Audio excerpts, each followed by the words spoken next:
하나님의 말씀은 민수기 15장 10절입니다. 40절입니다. 민수기 15장 40절. 그리하여 너희가 내 모든 계명을 기억하고 행하면 너희 하나님 앞에 거룩하리라. 나는 여호와 너희 하나님이라. 나는 너희의 하나님이 되려고 너희를 애굽 땅에서 인도해 내었느니라. 나는 여호와 너희의 하나님이니라. 아멘. 하나님께서 우리를 지금 인도하고 계신 게 선교적 삶을 인도하고 계세요. 그죠? 그동안 회복과 부흥의 비전을 주시고 무엇보다 모든 것의 가장 기초고 기본이 십자가 복음의 삶이거든요. 왜냐하면 십자가 복음의 삶에 대해 하나님과 올바른 관계가 회복되어지고 예배건 리더십이건 사역이건 그 모든 것이 올바로 될 수 있는 거예요. 이제 그러면서 하나님께서 우리를 선교적 교회를 인도해 가시면서 제 눈에는 더 또렷이 보이는 게 결국 십자가 복음의 삶은 선교적 삶으로 열매 맺어야 되는 거예요. 그리고 선교적 삶을 살려면 반드시 모두가 십자가 복음의 삶이 기초가 돼야 되는 거예요. 그러면서 하나님께서는 우리를 한 사람도 빠짐없이 포도나무 교회 모든 성도들이 십자가 복음의 삶을 실제로 살고 열매를 맺고 자라나도록 강력하게 인도하고 계신다고요. 그러면서 가끔 제가 이렇게 이런저런 분들의 간증도 이렇게 읽어드리는 것처럼 하나님께서 귀하게 성도를 살면서 일하고 계시더라고요. 필요하면 영성훈련을 받든지 다양한 방법으로 모두가 실제로 그 삶을 사는 데 서야 합니다. 할렐루야. 한 분도 빠짐없이. 또한 감사한 거는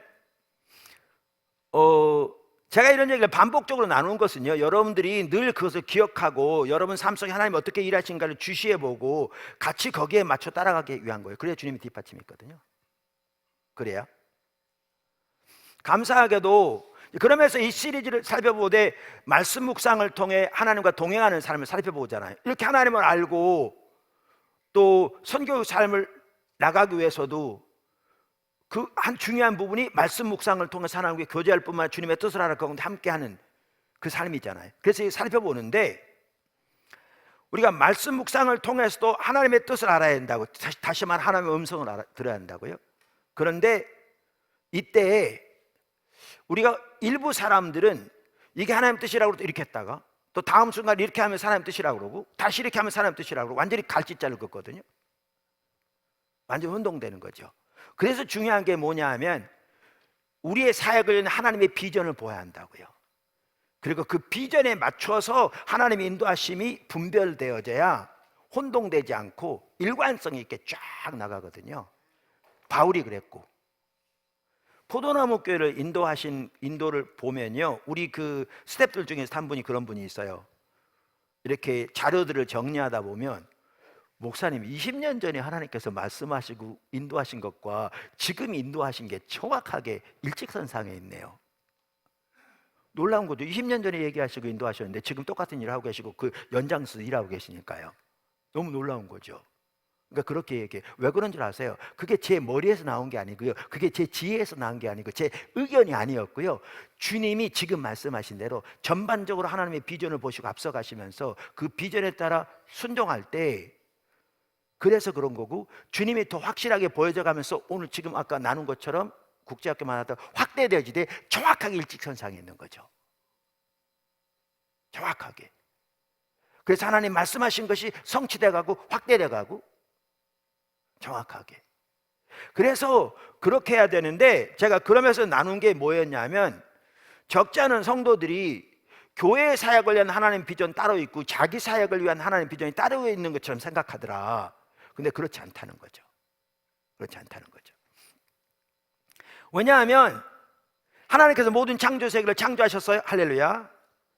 인류가 타락해서 그 죄의 영향력이 모든 피조 세계, 창조 세계 다 미쳤어요. 하나님께서 그 모든 창조 세계를 구속하시기 위해서 택하신 게 뭐냐 하면 하나님을 위한 한 백성을 택하셨어요. 그게 이스라엘이에요. 아브라함부터 시작해서 여기에 선택이 나옵니다. 근데 이 선택만 하더라도 선교적인 차원에서 이해한다고요. 그래서 하나님의 선교에서 크리스토퍼 라이트가 이걸 잘 설명하죠. 선택, 윤리, 선교. 선택은 전적인 하나님의 은혜지만 선택된 하나님의 백성이 하나님이 요구하신 기준, 윤리적이 있고 이 삶을 살 때 하나님이 이들을 통해서 열방 가운데 하나님의 뜻을 이루시는 거죠. 이렇게 선택만 하더라도 이러한 선교적인 차원에서 이해가 올바로 되는 건데, 그게 아니고 구원의적인 차원에서만 나는 선택받아 구원받았고 너는 선택받아서 구원받지 못하면 하나님은 완전히 편견의 하나님이 되어버리는 거죠. 이렇게 되면 구약의 이스라엘 백성들처럼 자기는 선택받아 특별한 하나님 백성이고 다른 사람들은 개처럼 이방인 선택받지 못한 사람 것처럼 우월감만 하늘을 찌르되 하나님이 부르신 소명, 선교의 그러한 부르심 완전히 망각해버리게 되어버리는 거죠. 근데 신약시대 살면서 동일한 사람들이 적지 않죠. 완전히 복음이 자의적이고 개인적으로 타락해버린. 그래서 하나님이 선택하실 때에도 모든 창조세계 구속을 이루기 위해서 하나님의 동역자로 창조하신 거죠. 그래서 이스라엘 백성을 부르시면서도 출애굽기 19장에 보면 하나님께 전 세계를 바라보고 계시잖아요. 전 세계가 내게 속하였나니. 그래서 그들을 위한 제사장 나라로 부르신 거잖아요. 자기들만의 특별한 구원이 아니라. 그러면서 예수님이 오셔서 십자가 부활을 통해서 하나님의 그 구속을 성취하셨는데, 예수님이 오셔서 하신 핵심적인 일 중에 하나가 이제 이 일을 이루어갈 새 이스라엘을 세우신 거죠. 유대인과 이방인 합하여 한 새 백성, 교회를 창조하신 거죠. 교회를. 그리고 하나님이 이 땅에서 통해서 하나님의 목적을 이루시는 가장 주된 단위는 개인이 아니고요, 교회예요. 교회가 그리스도의 몸이고요, 각 개인은 그 몸의 지체들이에요. 그리고 조지 바나 박사가 잘 말하는 것처럼 하나님은 각 교회를 향해 각기 다른 비전을 가지고 계세요.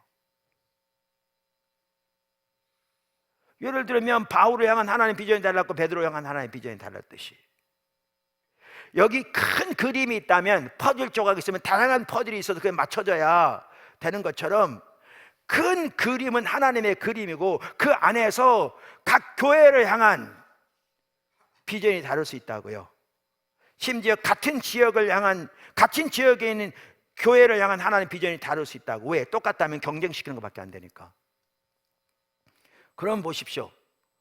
이렇게 하나님이 하나님 목적을 위해서 하나님 백성들을 세우시고 교회를 세우시고 그 교회에 하나님의 비전을 주셔서 앞서가시는데 성경은 뭐라고 말하고 있는, 오늘 우리가 새가족 서약할 때도 물었듯이 성경에 보면 교회는 하나님의 교회고요, 예수 그리스도가 머리고요, 성령이 그 안에 거하시는 성령의 전이고요, 더 나아가 성경에 보면 하나님이 각 지체를 교회에 두신다고 돼 있고요, 성령이 교회를 인도하신다고 돼 있고, 성령이 일꾼을 세우신다고 돼 있어요. 그럼 뭐예요?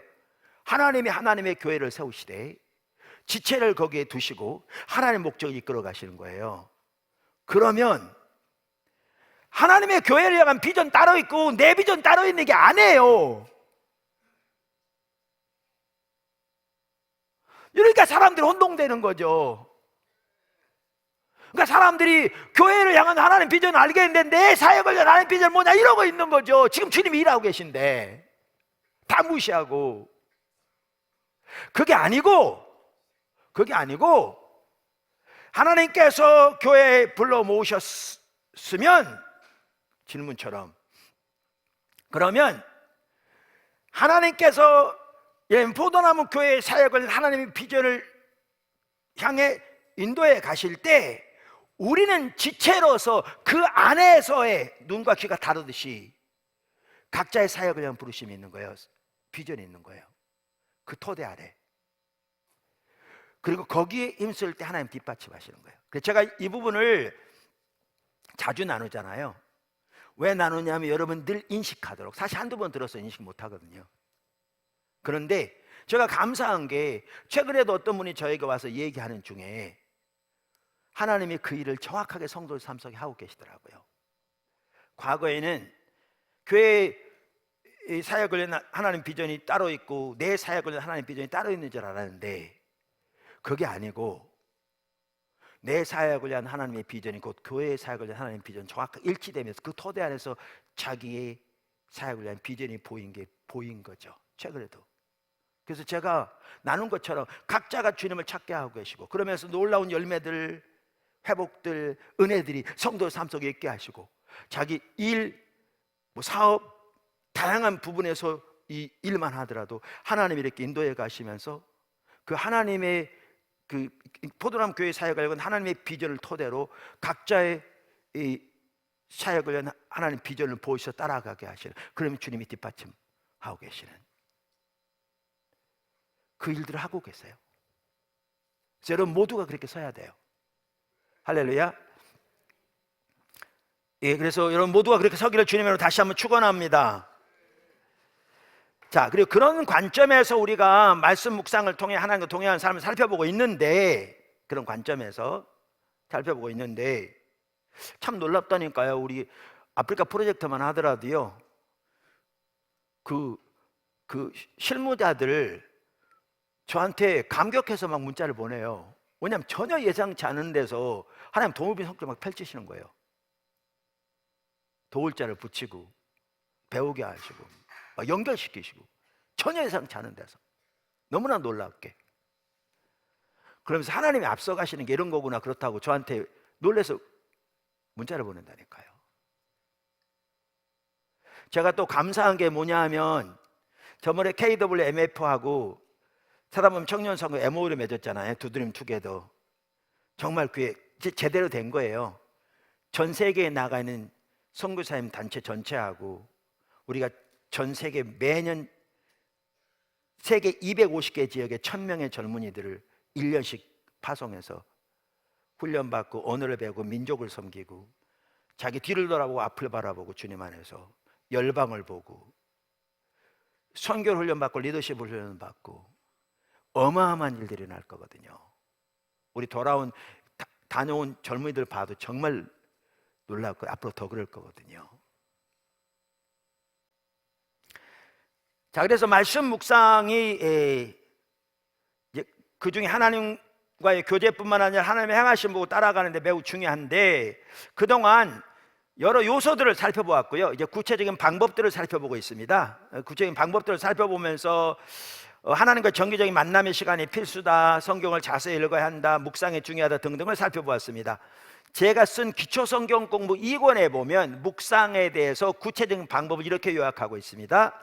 보시죠. 제가 여기 앞에 아마 방송 TV 보여줄 겁니다. 첫째, 하나님과의 정기적인 만남의 시간이 필수입니다. 둘째, 성경을 자세히 읽으면서 묵상합니다. 두 개를 붙였죠. 세 번째, 성령께서 깨닫게 하신 것이 하나님께서 말씀하신 것입니다. 이미 살펴보았고, 네 번째, 하나님이 말씀하신 것을 묵상 노트에 기록합니다. 다섯 번째, 하나님께서 말씀하신 것을 위해 기도합니다. 여섯 번째, 하나님께서 말씀하신 것 맞추어 삶을 조정하고 순종합니다. 일곱 번째, 하나님께서 말씀하신 것을 마음에 품고 하나님의 행하심을 주시해 봅니다. 오늘 뭘 살펴보려고 하느냐면요, 주보를 보셔도 알지만 하나님 말씀하신 것을 묵상 노트에 기록합니다. 기록의 중요성을 살펴볼 것입니다. 그래서 오늘 설교는 짧습니다. 네. 네, 근데 길 수도 있습니다. 이미 길었습니다. 첫째, 기록의 중요성. 이게 중요해요. 하나님께서 말씀하시면 천지를 창조하신 하나님 말씀하신 겁니다. 그래서 기록해야 합니다. 하나님이 여러분에게 농담 따먹기 위해서 말씀하지 않습니다. 하나님의 목적을 가지고 말씀하십니다. 저는 하나님을 경험하는 삶에서 헨리 블랙가비 목사님이 하나님은 목적을 가지고 말씀하신다 그러는데, 저는 그 한 문장을 통해서 많은 부분을 깨닫게 됩니다. 많은 부분을 깨닫게 됩니다. 자, 보세요. 하나님이 아브라함에게 찾아오셔서 말씀하시잖아요. 이때는 하나님이 하나님을 위한 한 민족을 세울 목적, 특별히 그래서 그들을 통해 모든 창조 세계를 하나님께 회복시킬 그 계획을 가지시고 찾아오신 겁니다. 기드온에게 찾아오실 때 목적을 가지고 찾아오신 겁니다. 모세에게 말씀하실 때 목적을 가지고 말씀하십니다. 이걸 기억하셔야 합니다. 간단한 얘기 같지만 정말 중요한 얘기고, 저는 그걸 통해서 뭘 또 보게 됐냐면 하나님께서 그동안 인도오셨던 부분을 새로운 각도에서 보게 되었습니다. 이게 단순히 개인적인 것이 아니구나, 나 혼자에 대해서 뭐 그렇게 단순한 체험으로 치부할 내용이 아니구나, 하나님의 분명한 목적을 가지고 지금 일하고 계시구나. 그러면 우리의 태도가 달라져야 되죠. 그래서 간단한 말 같지만요, 한마디 매우 중요합니다. 하나님은 목적을 가지고 말씀하십니다. 그렇기 때문에 그분이 말씀하시면 반드시 기록해야죠.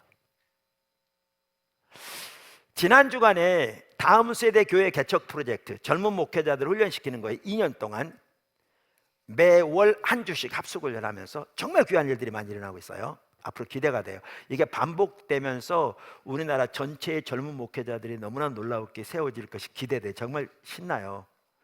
참 하나님 함께 하세요. 그리고 지난 주간에 어느 모국에서도 우리 팀들이 다녀왔거든요. 지금 많이 압박이 많은. 근데 어느 한 단체만 하더라도 10,000명의 젊은 목회자들이 세워졌더라고요. 그 안에서 제가 듣고 새 소망이 생겼어요. 하나님이 그 가운데서 일하고 계시네요. 막 이렇게. 그래서 앞으로 어떻게 우리가 같이 협력해서 저들을 양육할 수 있을지 이제 논의하고 왔거든. 그런데 그 지난 주간에 우리가 다음 세대 교회 개척 프로젝트 그 훈련하면서 지난 주간 주제가 말씀 묵상이었어요. 일주일 동안. 근데 같은 주제를 가지고 했는데 우리 지체들 중에서 함께하는 분들도 있고 다른 교회 지체들도 주일 설교를 많이 듣거든요. 보더라 함께. 그래서 한편으로는 주일날 설교 많이 들었는데도 또 좋은 시간이었습니다. 그런 분도 있더라고요. 근데 그 시간 이런 내용이 있었어요. 이길수 목사님이 이제 저하고 이길수 목사 주로 강의를 하는데, 그분이 강의 시간에 그 얘기를 할 뿐만 아니라 저한테도 개인적으로 얘기하더라고요. 당연히 그분은 그전에도 알았죠. 우리 알죠. 근데 더 선명히 깨달아졌다는 얘기죠. 이번 기회에 하나님이 말씀하시는 하나님이라는 게 더 깨달아졌다는 얘기예요. 이거 너무나 당연해요. 그리고 많은 의미를 가지고 있어요. 진리만 하더라도 모더니즘 진리 개념이 무시간적 진리라고 그랬잖아요. 2+2는 4처럼 그저 지적으로 아는 진리. 근데 성경적인 진리는 그런 진리가 아니고 인격적인 진리라고요. 인격적인 진리는 들어야 알아요. 그러므로 우리가 올바른 신앙이 되려면 하나님께로부터 들어야 돼요. 무시간적 진리만 하더라도 하나님께서 창조하신 법을 잘 연구해서 과학이 발달하는 거잖아요. 근데 오늘날은 하나님을 배제해 버렸죠. 그러니까 뭐가 문제인지 아세요? 목적이 없어져 버렸어요. 의미가 없어져 버리고 윤리가 없어져 버리고. 근데 하나님께서 들어야 무시간적 진리도 과학도 올바른 방향으로 갈 수 있어요.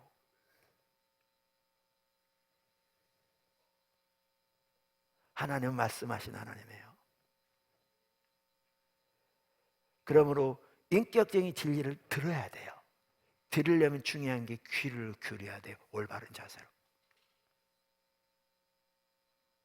그리고 인격적인 진리는 반응을 요구해요. 무시간적 진리는 성경에 나오는 하나님에 관한 몇 가지 이론적인 지식을 지적으로 알면 되지만, 인격적인 진리는 하나님께로부터 들어야 할 뿐만 아니라 그 말씀하신 것에 맞추어 삶이 반응해야 돼요. 조정돼야 돼요. 순종돼야 돼요. 그분이 그게 더 사람들에게 선명히 깨달았다고 그러면서 저한테 하는 얘기예요. 그 강의 시간에 그랬나 봐요. 자기가 보니까 오랫동안 우리 같이 사역했거든요. 그러니까 자기가 보니까 나는, 그러니까 여주봉 목사님은 하나님의 말씀을 들으면 그거를 기억하고 그냥 막 방법을 찾고 고민하던데 자기는 그게 부족했다고. 그래서 이제 하나님 앞에 더 돌아보게 됐다고 이제 얘기했나 봐요. 그리고 나한테도 그 얘기를 하더라고요. 근데 그 말이 반은 맞고 반은 틀려요. 그러니까 저도 도찐 게 찐해요. 근데 그분이 말한 데는 일리가 있어요. 어떤 부분에 일리가 있냐면 이런 부분 얘기한 거예요. 이런 부분을 놓고 얘기한 거예요. 제가 그렇게 답했죠. 이길수 목사님이나 제 아내는요 감동을 많이 받아요. 근데 저는 감동을 많이 못 받아요. 근데 저는 하나님이 어떤 사람을 통해서 어떤 얘기를 하실 때 이게 하나님의 뜻인 게 보여질 때가 있어요. 선명히 이게 하나님의 뜻인데 이게 보여지면 저는 그냥 안 넘어가요. 저는 이제 그거를 붙들어요. 고민해요. 주님의 은혜를 구해요. 도움을 구해요. 어떻게 해요? 맨날 이러면서 주님의 뜻이 보여지면 따라가요. 여러분 그렇게 해서요 새물교 기도학교 생겼어요. 그렇게 해서 청년 선교사 했어요. 그렇게 해서 아프리카 프로젝트 생겼어요. 지금 생각나는 몇 개만 해도.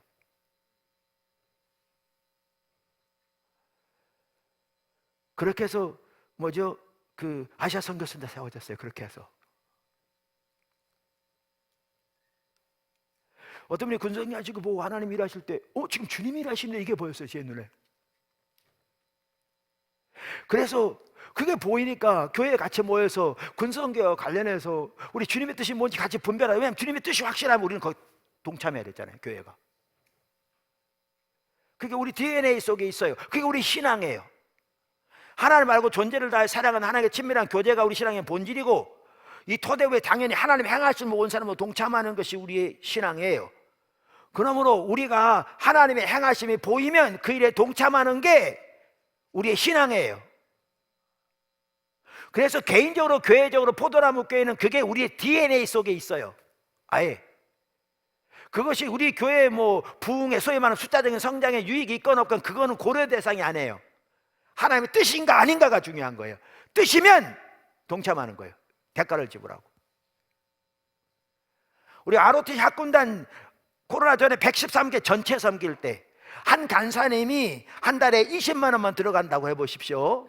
20만 원만. 왜냐면 가서 커피도 사주고 대화하게 해서 때로는 점심도 사주고 얘기하고 할 때, 그러면 113개 대학에 평균적으로 20만 원만 잡아도 1년을 따지면 2억이 훨씬 넘어요. 3억 가까이 돼요. 각자가 했지만 이 많은 희생을 치르면서요 학군단 신우의 그 회원 중에서 우리가 섬기는 교회 성도로 등록한 사람은 거의 한 사람도 없어요. 근데 우리는 그게 초점이 아니에요. 이게 하나님의 일이기 때문에 동참해요.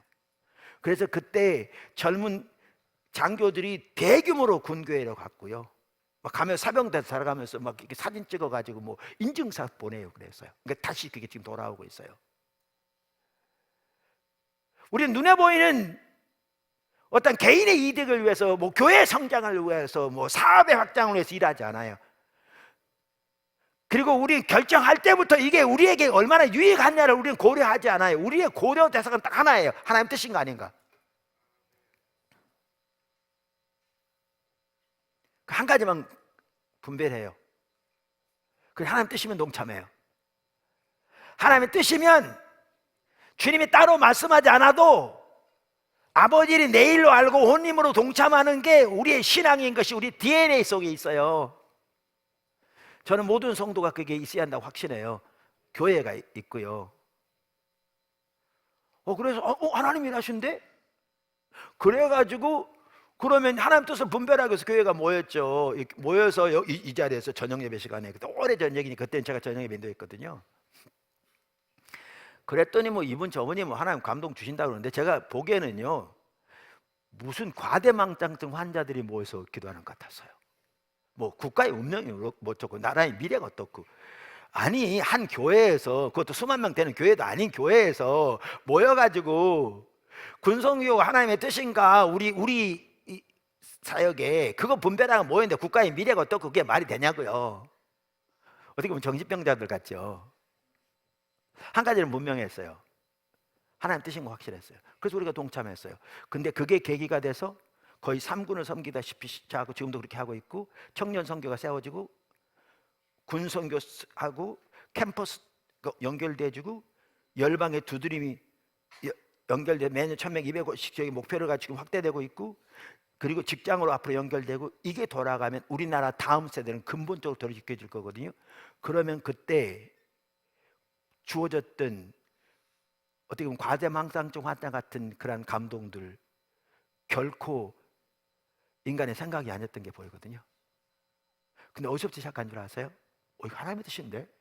여기서 시작했어요. 하나님의 뜻인데? 거기서부터 생겨서 기도학교 생겼어요. 이거 하나님의 뜻인데? 거기서부터 시작해서 아프리카 프로젝트 지금 하나님 하고 있어요.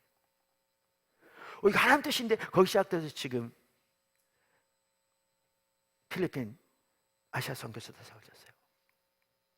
부지 지금 건축 들어가죠.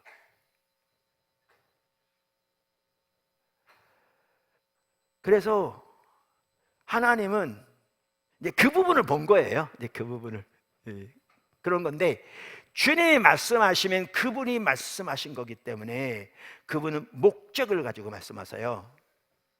그걸 기록하셔야 돼요. 할렐루야. 기록의 중요성은 몇 가지만 살펴보면 그래요. 1. 작은 일 기록하지 않으면 잊어먹어요. 간단해요. 기록하지 않으면 잊어먹어요. 며칠만 지나보세요. 잊어먹어요. 머릿속에 대강 남아있을지 몰라도요, 자세한 거 다 잊어먹어요.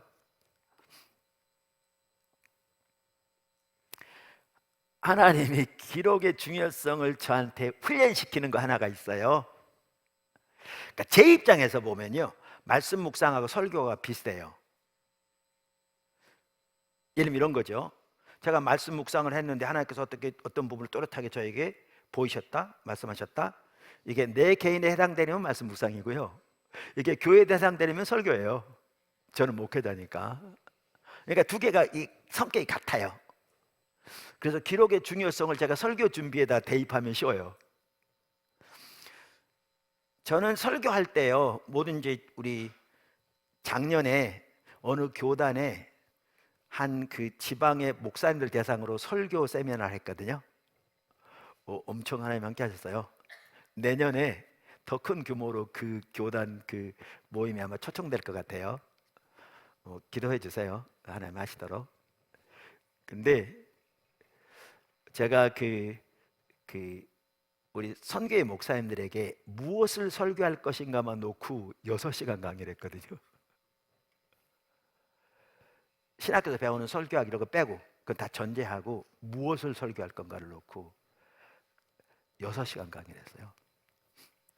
근데 저는 설교 때도 세 단계를 거쳐서 성령 인도를 받아야 한다고 확실해요. 설교는 개인의 의견을 말하는 게 아니거든요. 성령이 이 시점에서 이 성도들에게 어떤 메시지를 전하기를 원하신가를 전하는 거거든요. 간단히 줄일게요. 이건 여러분도 사실 설교하잖아요. 주일학교, 중고등부, 자녀에게, 이웃에게, 직장에서 다양하게. 세 단계 인도를 받는데요. 첫째는 뭘 설교할까? 두 번째는 구체적인 이제 준비, 자세하게. 세 번째는 설교할 때. 이렇게 세 단계 인도를 받아야 돼요. 근데 첫 번째 이렇게 뭘 설교할 건지 하나님이 이렇게 뜻을 보이세요. 그러니까 저 같은 경우에는 어떨 때는요, 순식간에 오기도 해요. 뭐 기도하는 중에, 아니면 길을 갈 때 좀 그렇지만 어떨 때 화장실 앉았을 때, 그러니까 하나님이 쫙 이렇게 깨닫게 하실 때가 있어요. 아니 말씀 묵상할 때, 네, 말씀 묵상할 때, 많은 경우 말씀 묵상할 때, 그렇죠? 자, 근데 이때 중요한 게 있어요. 적어야 돼요. 적어야 돼요. 적는데 뭘 적으면 내용만 적는 게 아니라 그때 그 주어졌던 그 감동까지, 이 부분을 강조하기 원하시고 이 부분이 매우 중요하다고 이렇게 느껴져, 이런 것까지 다 적어야 돼요. 제가 지금은 개인적으로 거의 신방을 못 가는데요, 교회가 작았을 때는 개인 신방을 많이 했거든요. 당연히 목사니까. 그러면 성도들 가정에 신방할 때 당연히 기도하고 가죠. 그럼 기도하면 하나님께서 말씀을 주세요. 그러면 거의 대부분은요, 가서 설교하면 그 성도 가정에 처해 있는 상황에 대한 메시지를 정확하게 주세요. 그러니까 그게 정확한 게라고 본인들이 얘기해. 저는 몰랐지만 저는 그냥 하나님의 인도를 따라 설교한 거고, 대부분의 경우에. 근데 그래서 이제 우리 집에는 종이가 없으면 아무거나 적어야 돼. 잊어먹기 전에 뭐 신문지에다 적든지 아니면 뭐 휘조각에 적든지 뭐 이렇게. 잊어먹기 전에 적어야 되니까. 그래서 제 아내는 제 글씨가 있는 건 아무것도 안 버려요. 예. 내가 보고 지난 건 버릴지 몰라도. 자, 근데 한 번 이런 적이 있었어요. 어느 오래전 얘기예요. 신방을 가려고 기도를 하는데 주님이 이런 말씀 전하기를 딱 주셨어요. 근데 이제 다 알잖아요. 근데 마땅히 적기가 좀 그래서 안다고 생각하고 머리에 생각하고 있었어요. 조금 이따 잊어먹은 거 있죠. 신방 갈 시간이 다 됐는데 생각이 안 나는 거예요. 그때 운전하고 오래 가야 됐어요. 가는 동안 내내 회개하고 기도하는 건 하나님 생각하게 해주세요. 근데 이런 것 같더라고요. 저 같은 경우는 그래요. 뭐 근데 개인의 체험이 기준이 될 수는 없어요. 적는 것의 중요성은 당연히 성경적이고요. 근데 저 같은 경우에는 아까 설교 뭐 할 건지 이렇게 한다고 그랬잖아요. 그럼 구체적으로 준비를 또 해야 되잖아요. 이렇게 있을 때. 그러면 이게 있더라고요. 저 같은 경우에는 여기가 별로 내용이 많지 않아요. 그리고 거기다 뭐 일부 이렇게 있는데 이걸 가지고 이 토대로 주 앞에 설 때는 이게 보여지는데 이게 없으면 보여지지가 않아요. 머릿속에 대강 기억은 있는데 이게 없으면 그 다음에 전진이 안 돼. 왜냐하면 출발할 출발점이 없어져 버린 거예요.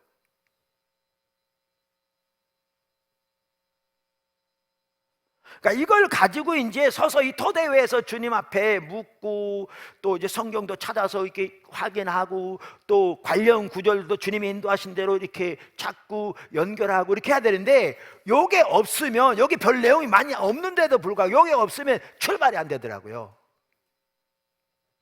묵상에서 저는 마찬가지로 생각해요. 요게 있어야 요걸 토대로 그 다음에 나가는 거예요. 토대로.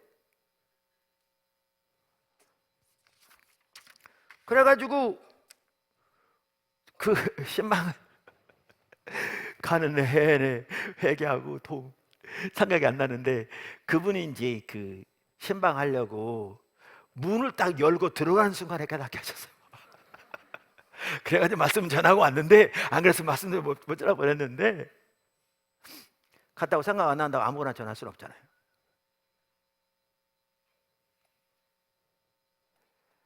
생각 안 난다고 가서 오늘 말씀 없습니다 하고 올 수는 없잖아요. 그런 적이 있어요. 그런 걸 통해서 이렇게 적는 것에 뭐 이렇게 너무나 뭐 이걸 그렇게 길게 얘기하냐 그럴 수 있는데 적는 게 중요해요. 그만큼 아까 말한 대로 내용뿐만 아니라 그때 그 감정, 감격 여러분 약간 다를지 몰라도요. 포도나무 교회가 분당에서 개척됐잖아요. 정든마을 한진 8단 3층. 거기 계약하고 그때 아직 집이 오금동에 있을 때인데요. 그래서 아직 교회가 이전하기 전이니까 이전 교회는 사표를 냈고 있던 집은 이제 비워달라고 그래서 이제 이사하면 바로 비워주려고 있었고 계약하고 돌아가는 날 그 순환고속도로인가요? 거기에서 주님이 이걸 주신 데 대해서 주체할 수 없는 기쁨을 주셨거든요. 저한테.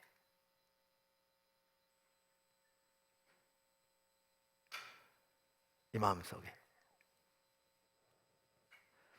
기쁨 주셨다는데 뭐 이렇게 배 아프십니까? 왜 이렇게? 근데 어떤 일이 있었는지 아세요? 그 장소에서 시작하기 전에 시간이 남아서 가까운 데서 임시초소에서 교회가 준비돼서 시작됐어요. 임시처소에서.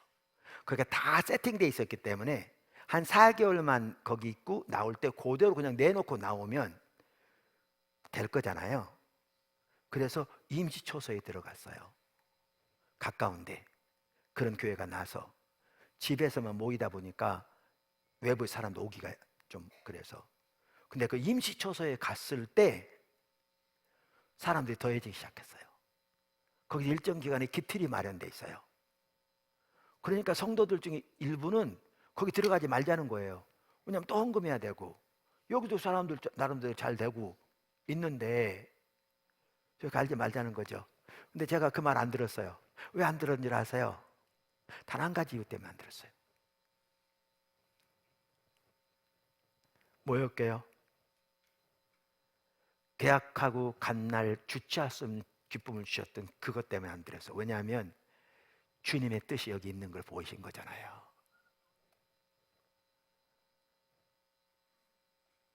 앞장서 헌금하는 분들도 헌금도 해야 되고 힘들고 또 여기 나름대로 잘 뭐하고 있으니까 그렇게 말할 때, 근데 지금 돌이켜보면 교회가 그리 안 들어가 거기 있었더라면 지금의 교회는 전혀 되지 못했어요. 그건 명확해요. 작은 하나라도 주님의 인도를 올바로 하는 게 그만큼 중요해요.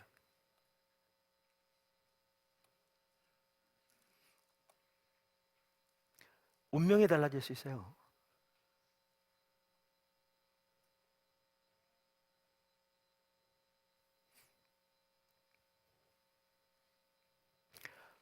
적어야 합니다.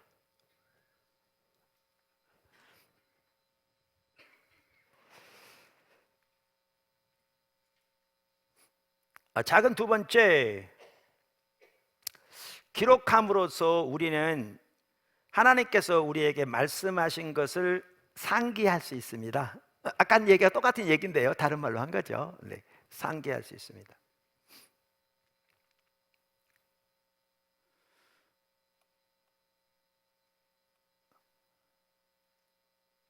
하나님께서 우리에게 말씀하셨을 때 우리는 그것 항상 기억할 수 있을 것이라고 생각합니다. 어떤 부분은 오랜 지나도 선명하게 기억되기도 합니다. 근데 사실 부분적으로밖에. 그러나 우리는 많은 경우 며칠이 지나면 망각합니다. 그래서 기록함으로 하나님께서 우리에게 말씀하신 것을 상기할 수 있습니다. 여러분, 오늘 본문 말씀 내용이 뭔지 아시죠? 기억하라는 거예요. 기억하라. 여러분, 그 성경 프로그램 있죠? 컴퓨터에 많은 분이 거기다 검색어에다가 기억 이렇게 쓰고 엔터 한번 쳐보세요. 그럼 창세기 1장부터 요한계시록 마지막까지 기억이라는 단어, 한국말로 나온 단어가 뭐 영어로 remember 쓰든지 딱 쓰면 그러면 쫙 나올 겁니다. 그걸 보면요, 하나님은 우리가 기억하기를 얼마나 원하시는 것을 명확하게 볼 수 있습니다. 내가 행한 걸 기억하라. 너희가 어땠는지를 기억하라. 어떻게 내가 애굽에서 너희를 건져낸지를 기억하라. 내가 너희에게 말한 것을 기억하라. 기억하라. 여러분, 절기가 뭐 하기 위한 건 줄 아십니까? 기억하기 위한 겁니다. 추수감사절, 구약시절에 그 모든 절기들 핵심이 뭐였느냐? 기억하기 위한 겁니다. 기억하기 위한 겁니다. 그래서 우리 신앙생활에서 매우 중요한 한 가지가 기억하는 겁니다. 할렐루야. 그래서 기록해야 합니다. 기록해야 합니다. 제가 사실 포도나무교회 25주년 이제 그 창립 25주년 지나면서 포도나무교회 사역을 위한 하나님의 비전을 책을 썼잖아요.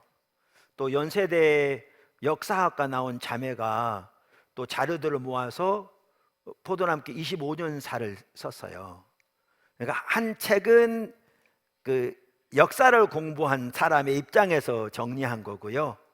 다른 책은 제가 이렇게 교회 사역을 위한 비전의 차원에서 정리한 거고요. 이렇게 쌍둥이 책이에요. 근데 왜 쓴 줄 아세요? 기억하기 위해서요.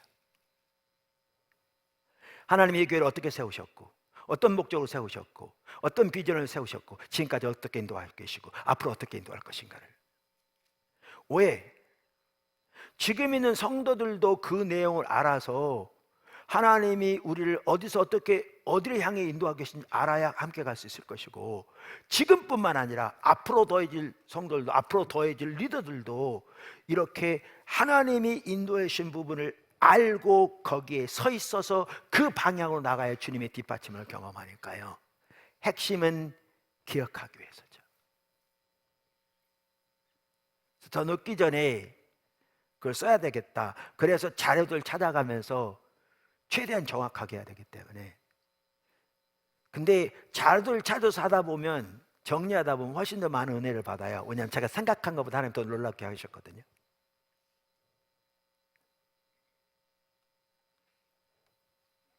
그래서 기록하는 또 하나의 중요한 목적은 하나님께서 말씀하신 것을 상기하기 위해서입니다. 기억하기 위해서입니다. 한번 집에 가서 한번 해보세요. 대부분 아마 성경 프로그램 하나쯤은 가지고 계실 것 같은데, 없으면 내 사랑하는 책 그 공짜로 받을 수 있어요. 아주 좋은 그 프로그램이에요. 인터넷에서 찾아서 이제 한글 성경 거기 해놓고, 뭐 영어 여러 번역들이 있으니까 영어로 치려면 영어로 검색을 넣으셔야 될 거고, 기억하다, 뭐 기억해 이렇게 하면 그 끝부분이 다를 수 있으니까 기억만 넣으세요. 기억 넣으면 기억이 들어있는 모든 단어는 다 나올 거예요. 한번 보세요. 정말 많은 걸 볼 수 있을 거예요. 작은 세 번째, 하나님께서 말씀하신 것을 살펴봄으로써 하나님의 행하시는 걸 볼 수 있습니다. 이게 또 중요합니다. 이게 참 중요합니다. 그러니까 하나님께서 말씀하신 것을 정리하고 그것들을 뒤돌아 살펴보고, 그리고 하나님의 행하신 일들과 그걸 연결시켜 볼 때 하나님께서 우리 주변에서 지금 어떻게 일하고 계신가를 볼 수 있습니다. 지금 개인적으로 모두가 다 십자가 복음을 살기 위해서, 복음의 삶을 살기 위해서 다 열심히 구하고 배우고 열매 맺고 자라나라고 그랬잖아요. 모두가 다 그렇게 하셔야 합니다. 그러면서 필요하면 영성훈련도 받고, 영성훈련의 한 부분은 또 영성일기도 쓰고 그러잖아요. 제가 근데 밴쿠버 쳐서 지난번에 김성국 성사님 얘기한 거 들으셨죠? 그분이 뭐라고 그러냐면, 지속적으로 주님을 찾으면서 영성일기를 꾸준히 쓴 사람들의 영성일기를 보면 뭐가 보인다고요? 하나님이 그분의 삶 속에 뭘 하고 계신지가 보인다고요. 보이죠? 그러니까 하나님이 예를 들면 지난달에 어떤 부분을 보시고, 어떤 부분 회개하게 하시고, 어떤 약속을 주셔서 어떤 부분 기도하게 하시고, 이렇게 하나하나가 쭉 연결해 보면 지금 하나님이 그분의 삶 속에 어떤 일을 하고 계신가가 보여요. 어떤 일을 해오셨고 지금 어떤 일을 하시고, 그럼 뭐가 보이세요? 앞으로 어떤 일을 할지도 많은 부분 보이는 거죠. 이 큐티를 통해서, 말씀 묵상을 통해서 하나님께서 말씀하신 것을 기록하는 게 왜 중요하냐면, 그것들을 쭉 보면 하나님이 지금 여러분을 어디로 인도하고 계신지가 보여요. 그 음성이 여러분 생각이 아니라 하나님이 말씀하신 걸 기록했을 때.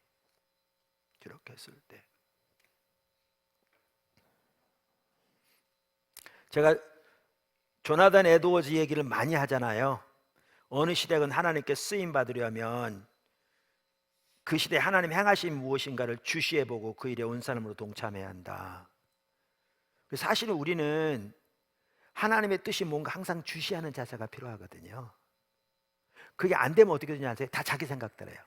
내가 보기엔 이게 중요하고, 내가 보면 이게 중요해. 다 자기 생각대로요. 문제는 하나님의 인도를 따르지 않는 거죠. 제가 여러 번 말씀드렸잖아요. 이건 헨리 블랙가드 목사님이 한 얘기인데, 최선의 가장 큰 적은 좋은 거라고요. 뭔 얘기냐면, 노아의 예를 들게요. 노아를 향한 하나님의 뜻은 뭐였어요? 방주를 만드는 거였어요.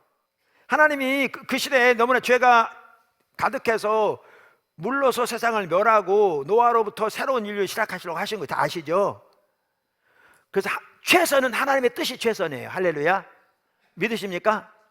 여러분, 제가 미국에서 처음 돌아와가지고 개척 처음에 시작할 때 처음 시작하는 몇 분들과 함께 설교하면서 예배 드리면서 그랬거든요. 하나님 우리에게 최선을 주기를 원한다 그랬더니 그분이 그러더라고요. 그분은 오순절파였는데 아이고 목사님은 조영기 목사님보다 한술 더 뜨시네요 그러더라고요. 왜냐하면 뭐 조영기 목사님은 사랑하는 자여 내 영혼이 잘된 같이 내가 범사에 잘되면 강건하기를 원하고 그러는데 저는 하나님 최선을 주기 원한다 그러니까 한술 더 뜨시네 그러더라고요. 근데 제 말은 그런 뜻이 아니었거든요. 하나님은 독생자까지 아끼지 아니하시고 우리를 왜 내어주신 분이세요? 우리를 위해서. 그리고 하나님의 뜻과 우리 뜻은 다르고 하나님의 생각과 우리 생각은 다르다고 그랬잖아요. 근데 많은 사람들이 그래요. 자기가 원하는 거 하나님이 어떻게 해준 게 있냐고. 그런 불신이 속에 가득하면서 뭐 하나님 뜻 우리 뜻과 다르죠. 그렇게 말하는 사람이 있어요. 매우 잘못된 말이죠. 어떻게 다르다고 그랬냐면 하늘이 땅에서 높은 것처럼 다르다고 그랬어요. 우리 향한 하나님의 생각과 뜻이 우리가 우리 자신을 왜 가지고 있는 생각과 뜻보다 하늘이 땅에서 높은 것처럼 높다 그 말이에요. 그래서 하나님은 최선이 아니면 우리에게 주지 원치 않으세요. 하나님 뜻은 항상 최선이세요. 하나님 경험하는 사람이 똑같은 얘기 나오잖아요. 근데 그래서 하나님 뜻이 최선이에요. 근데 최선의 가장 큰 적이 뭐냐? 좋은 거라는 거예요. 예를 들면 이런 뜻이에요. 그 말이 뭔 말이냐면 자 노아만 하더라도 하나님의 뜻은 그래서 방주를 짓는 거였는데 노아가 맨날 다니면서 친구들하고 방주를 안 짓고 술이나 먹고 다닌다고 그래요. 도박이나 하고 나쁜 거죠. 근데 문제는 이거 나쁜 건지 금방 알아요. 나쁜지 금방 안다니까요. 잘못된지 금방 알아. 하나님 뜻을 떠난지 금방 알아. 근데 문제는 노아가 방주를 안 짓고 집들만 살며 전도하러 다니는 거예요. 아무리 봐도 하나님의 멸망이, 하나님께 심판이 다가와서 여러분 회개하셔야 합니다. 심판이 다가왔습니다. 그래서 막 문을 두드리라고 막 손이 깨지고 뭐 거기가 다시 굳은 살이 배고 또 떼서 또 깨지고 뭐 굳은 살이 박히고 뭐 입술이 부르트고 그렇게 되도록 돌아다녀요. 좋은 일이죠. 누가 봐도 좋은 일이죠. 근데 이거는 하나님 뜻과는 상관없는 거죠. 잘못된지도 모르는 거예요.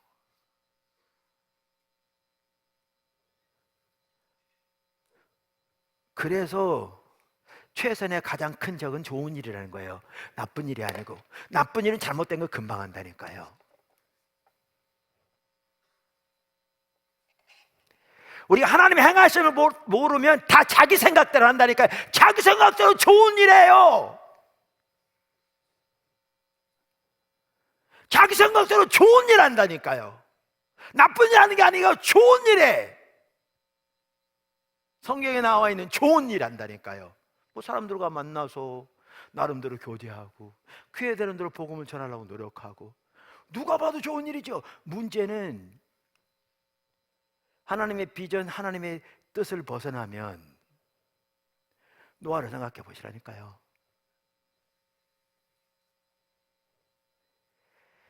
그래서 하나님의 뜻이 뭔가를 주시해보고, 그러니까 골로새서 1장만 하더라도 사도 바울이 골로새 교회를 위해서 간절하게 무릎 꿇고 기도한다고 그러면서 가장 구하는 핵심이 뭐였어요? 모든 신령한 지혜와 총명을 통해 하나님의 뜻이 뭔지 알기를 채워달라고 기도하잖아요. 여기서부터 시작되는 거예요. 이게 돼야 범사에 하나님을 기쁘시게 하는 것도 가능하고, 이게 돼야 모든 선한 일에 열매 맺는 것도 가능한 거예요.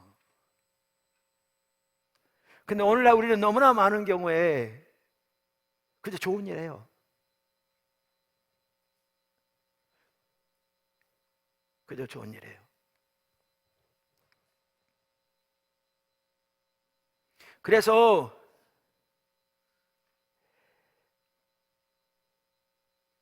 최선은 하나님의 뜻인데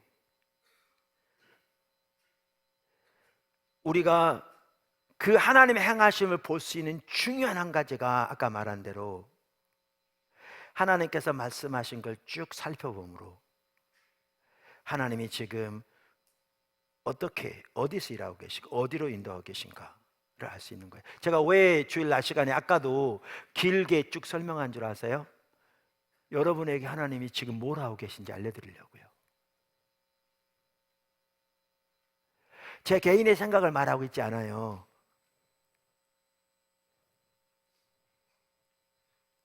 그리고 성도들이 그 하나님의 인도하심을 따라서 삶을 조정해서 따라가면서 놀라운 열매들이 맺혀지고 있잖아요.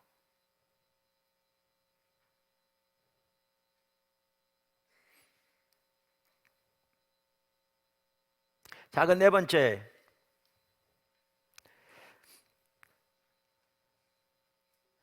우리는 하나님께서 말씀하신 바를 이렇게 기록함으로 주야로 기억하고 늘 영적으로 깨어 있을 수 있습니다. 이건 이제 나중에 또 나와요. 아마 다음 주에는 살펴봐야게 될 것 같아요. 왜냐하면 다음 주에 한 가지 살펴보고 그게 시간이 많이 걸리면 그 다음 주에 할 텐데, 제 지금 생각에는 다음 주에 한꺼번에 살펴보려고는 생각하고 있어요. 근데 다음 주에 또 나올 텐데, 그게 뭐냐 하면 하나님께서 말씀하신 것을 기억하고 그걸 쭉 살펴봐야 하나님께서 뭘 말씀하고 계시고 어디로 인도하고 계신지를 보일 뿐만 아니고 뭐가 가능하냐면요, 이걸 붙들고 기도할 수 있어요. 더 나아가 중요한 게 있어요. 이걸 붙들고 기도할 뿐만 아니라 실제로 하나님이 우리 주변에서 어떻게 일하고 계신지를 주시해 볼 수 있어요.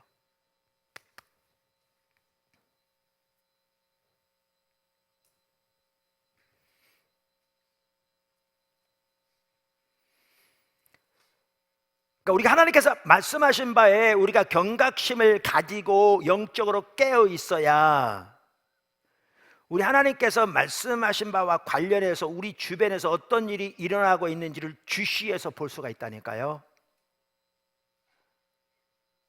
그리고 그게 보여야 우리는 우리의 온 사람으로 동참할 수 있어요. 제가 아까 학교 얘기했잖아요. 새벽 기도학교. 그러면 뭐 과거 여러 번 나눴으니까 하나님께서 어떤 부분을 보이셨어요? 하나님 뜻이 쫙 보이시는 거죠. 하나님은 하나님 때 하나님 방법으로 하나님 뜻을 알리세요. 성경이 돼 있잖아요. 다양한 통로를 통해서, 말씀 묵상을 통해서, 기도를 통해서, 뭐죠? 또 교회를 통해서, 때로 환경을 통해서, 다양한 통로를 통해서, 그 중에 가장 핵심이고 주되고 기초가 말씀 묵상을 통해서 보이시는 거죠. 근데 하나님이 말씀 묵상을 통해서만 보이진 않아요. 기도를 통해서도 보이시고 환경을 통해서도 보이시고 다양한 통로를 통해서 보이시죠? 그러면 예를 들면 학교 같은 게 보여졌어요. 그런데 어떻게 해요? 학교가 뜻이 보여졌습니다. 우리 헌금합시다. 100억은 필요하네요. 해보세요. 되나? 안 됩니다. 그렇게 안 됩니다.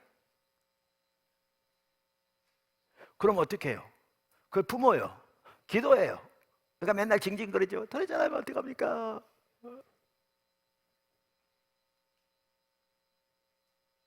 그리고 그렇게 가다 보면 주님이 때가 되면 이제 환경이 움직이기 시작해요. 때가 되면 환경이 움직이기 시작해요. 이건 다른 통로에 여러 번 나눴는데, 때는 환경에 대한 하나님의 전령이라고요. 때가 되면 환경이 움직여요.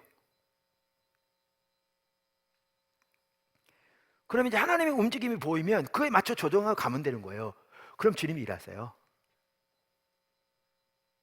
그런데 기록해야 이걸 마음에 품고 그 뜻이 이루어지도록 기도할 뿐만 아니라 하나님이 어떻게 일하고 계신지 주시해 볼 수 있다니까요.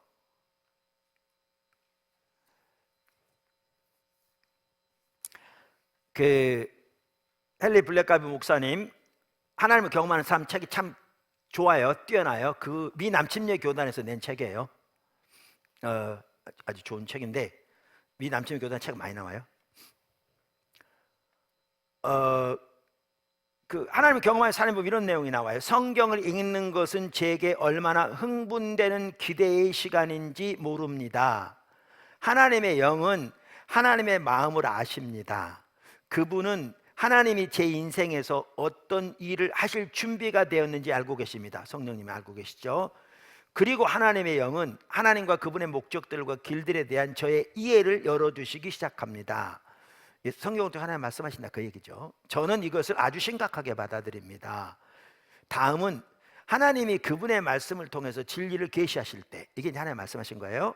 제가 응답하는 방법입니다. 저는 그 성경 말씀을 적습니다. 똑같아요. 당연하겠죠. 그리고 그것을 놓고 묵상합니다. 저는 제 자신이 그 말씀의 뜻 가운데 푹 빠지게 되도록 노력합니다. 저는 저의 인생을 그 진리, 곧 하나님께로 조정합니다. 이제 앞으로 나올 내용들인데, 저는 하나님께 동의하고 하나님이 계시하신 방법대로 일하시도록 하기 위해 필요한 모든 일에 착수합니다. 그리고 저는 하나님이 그날 종일 그 진리를 저의 삶에 사용하시도록 주목하며 온 신경을 곤두세웁니다. 하나님이 당신에게 진리를 계시하시도록 당신도 제가 밟는 그 과정을 따라 하실 수 있을 것입니다. 제가 일부 예배 때는 지난 주간에 누가복음을 읽으면서 주님이 보이셨던 내용들을 쭉 좀 많이 살펴봤어요. 근데 지금 시간 없어서 못할 것 같아요.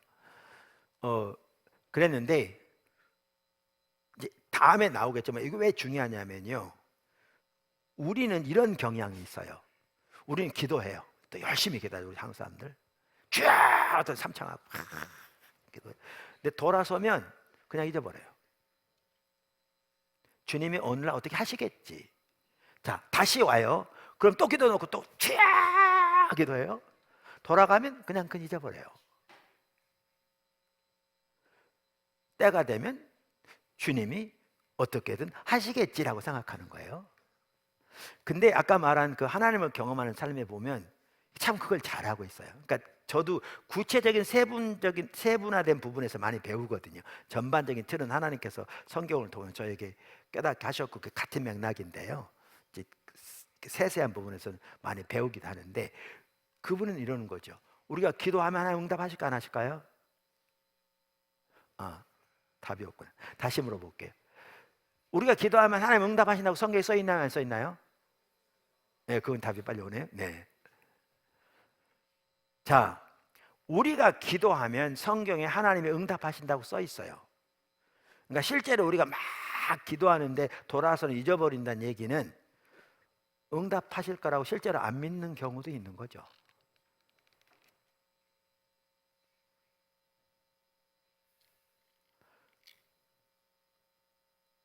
그러니까 우리가 고백하는 신앙과 실제로 사는 신앙은 다르다니까요. 다를 수 있다니까요. 자, 근데 그분은 이렇게 말해요. 자, 우리가 기도하면 응답하세요. 그러니까 그분은 어떻게 하냐 하면 응답하셔서 어떻게 일하시는지 주시해 본다는 거예요.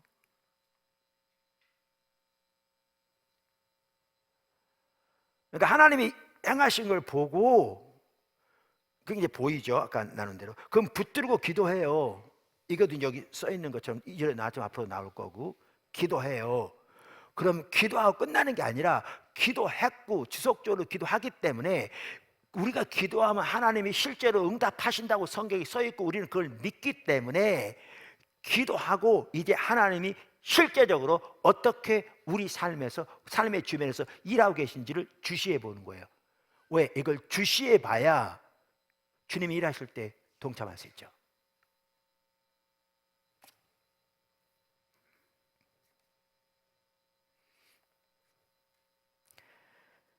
그 다음에 나올 내용인데 미리 얘기하는데요, 뭐 다른 예를 들어도 되고, 그분이 캐나다의 세스커처원 주라는 주의 세스커튼이라는 도시에 페이스 제일 침례교회인가 페이스 침례교회인가 거기에 부임했어요. 부임할 때 성도가 20명이 안 됐대요.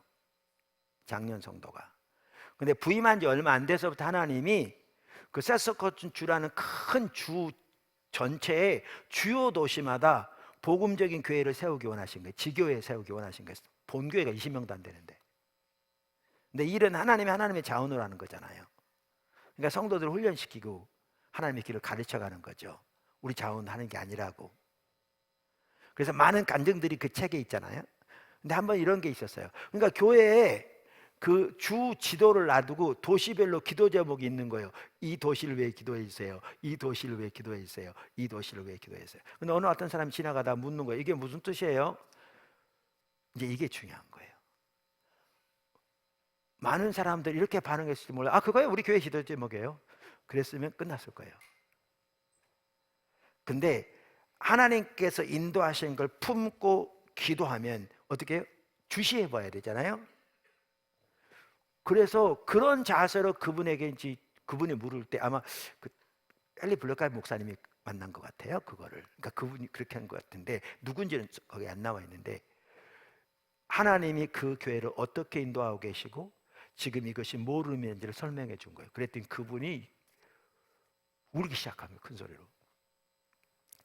제가 지금 정확하게 기억이 안 나는데 20년 가까이 자기가 사는 거기가 사는데 그 도시에 복음적인 교회가 세워지도록 기도해 온 거예요. 그 기도가 응답된 거죠. 그래서 그분과 그들 아들 중심으로 해서 교회가 세워졌고요. 주변에서 모여지면서 교회가 세워질 뿐만 아니라 아들들도 신학교 가가지고 이 교회를 베이스로 해서 그 주변 도시에 여러 개 교회가 개척됐어요. 자, 그 만남 놓쳤더라면 이거 안 이루어졌어요.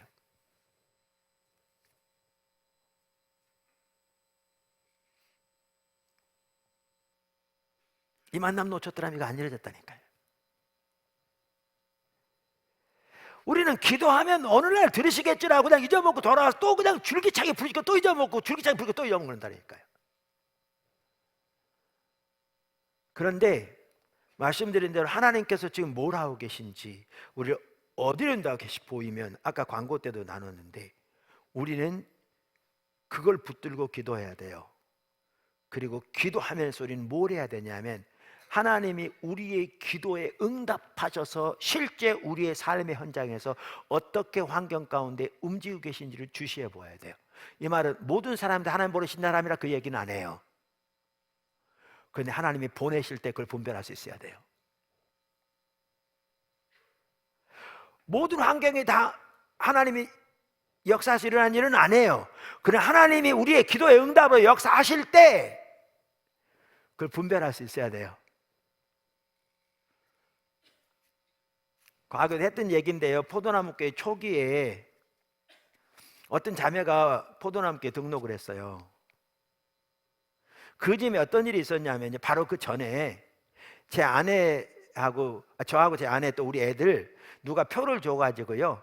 그 어린아이들이 그냥 찬양하면서 율동하면서 이렇게 그 솔티라고 그 뮤지컬 같은 거 하는 거를 갔어요. 근데 정말 좋더라고요. 애들이 막 발랄하게 막 이렇게 찬양하고 하더라도 그냥 찬양하니까 얼마나 좋아요. 애들이 노래도 잘하고.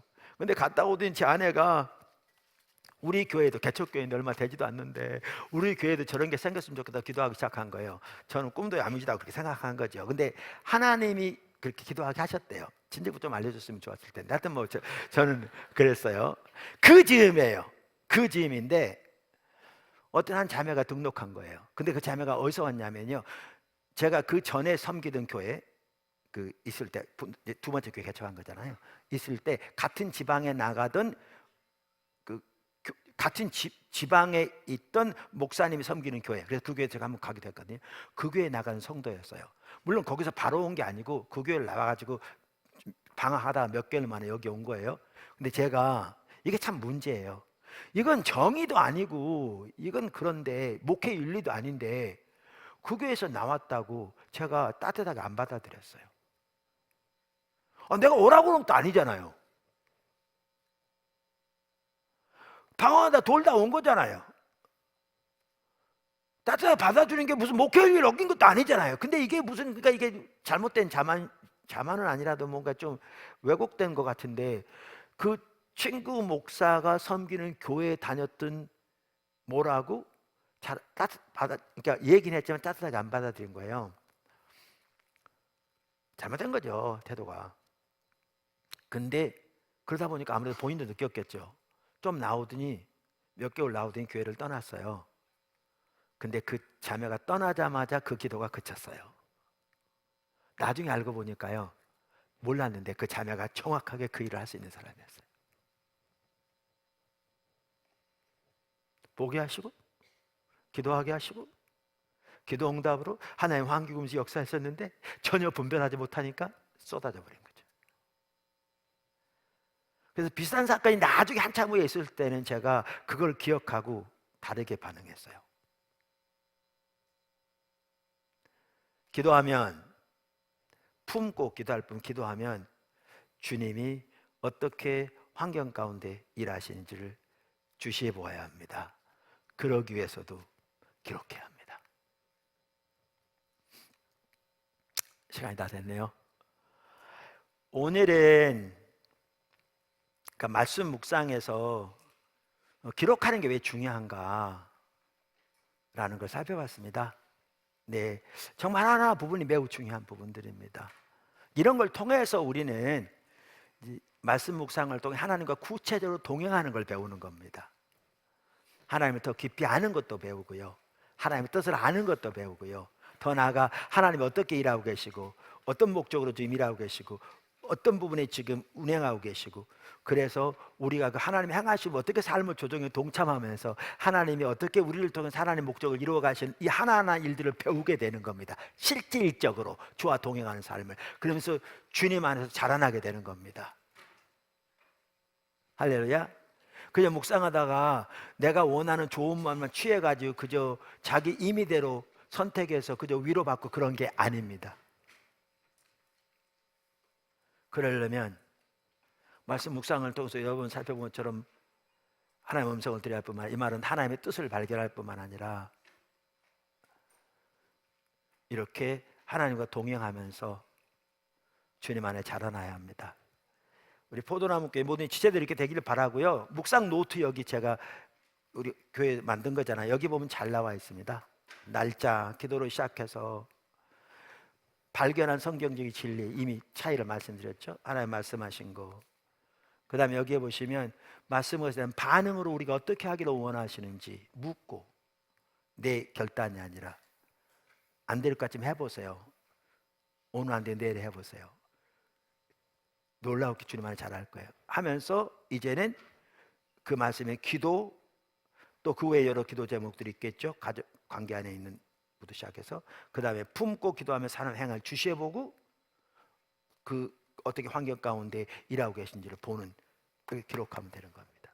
그리고 이것이 모아질 때 보면 아까 말한 대로 주님이 어떻게 인도하고 계시고 지금 어디로 인도하고 계시고 어떤 일을 해오셨고 이런 게 보여집니다. 그렇게 귀하게 세워지기를 주님을 축원합니다. 기도하겠습니다. 아버지 하나님 감사합니다.